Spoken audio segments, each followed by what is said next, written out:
আসসালামু আলাইকুম দর্শক, আশা করি সবাই ভালো আছেন। পবিত্র রমজান মাসের সিয়াম সাধনা পালনের শেষে আমরা পবিত্র ঈদুল ফিতরের নামাজ আদায় করেছি। তো দর্শক, আমরা এই পর্যায়ে শুনবো একটা ইসলামী সঙ্গীত।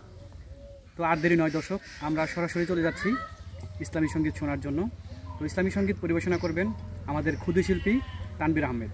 আমি তানবীরকে তার সুললিত কণ্ঠে একটি ইসলামী সঙ্গীত পরিবেশনের জন্য অনুরোধ জানাচ্ছি। তানবীর, শুরু করো ইসলামী সঙ্গীত। আসসালামু আলাইকুম রাহমাতুল্লাহ। দূর প্রবাসে থাকে বাবা, আসবে ঈদে বাড়ি, আমার জন্য আনবে জামা, মায়ের জন্য শাড়ি। কিন্তু বাবা দিল আরে, ফিরল না আর আমার বাড়ি, হলো সর্বনাশ। আমার বাবা ফিরল না আর, ফিরল বাবার লাশ। আমার বাবা ফিরল না আর, ফিরল বাবার লাশ।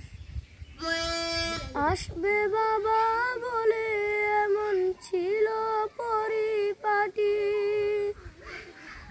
বাবার এমন খবর শুনে সব হয়ে যায় মাটি। কিসের খুশি কিসের ঈদ, ভেঙে গেছে মনের ভেদ। কিসের খুশি কিসের ঈদ, ভেঙে গেছে মনের ভেদ। আধার চারিপাশ, আমার বাবা ফিরল না আর, ফিরল বাবার লাশ। আমার বাবা ফিরল না আর, ফিরল বাবার লাশ। বাবার সাথে ঈদের মাঠে যাবে কত জনে, তা দেখে হায় বাবার স্মৃতি পড়বে শুধু মনে। বাবা গেছেন পরপার, তাকে পাবো না যে আর। বাবা গেছেন পরপার, তাকে পাবো না যে আর। কেঁদে উঠে হৃদয়ের আকাশ, আমার বাবা ফিরল না আর, ফিরল বাবার লাশ।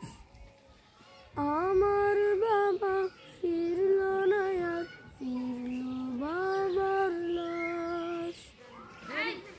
আমার বাবা ফিরল না আর, ফিরল বাবার লাশ। আমার বাবা ফিরল না আর, ফিরল বাবার লাশ। আসসালামু আলাইকুম রাহমাতুল্লাহ। দর্শক, আমরা শুনলাম একটি ইসলামী সঙ্গীত, যেটি প্রবাসীদের নিয়ে গাওয়া। অর্থাৎ অনেক প্রবাসীরা আমাদের জন্য অনেক কষ্ট করেন, কিন্তু তারা তাদের প্রাপ্য মর্যাদা পান না। সেই বিষয়টি ফুটিয়ে তুলেছেন তানবীর তার ইসলামী সঙ্গীতের মাধ্যমে। তো দর্শক, কেমন হয়েছে জানি না, ভালো থাকবেন সবাই। আসসালামু আলাইকুম।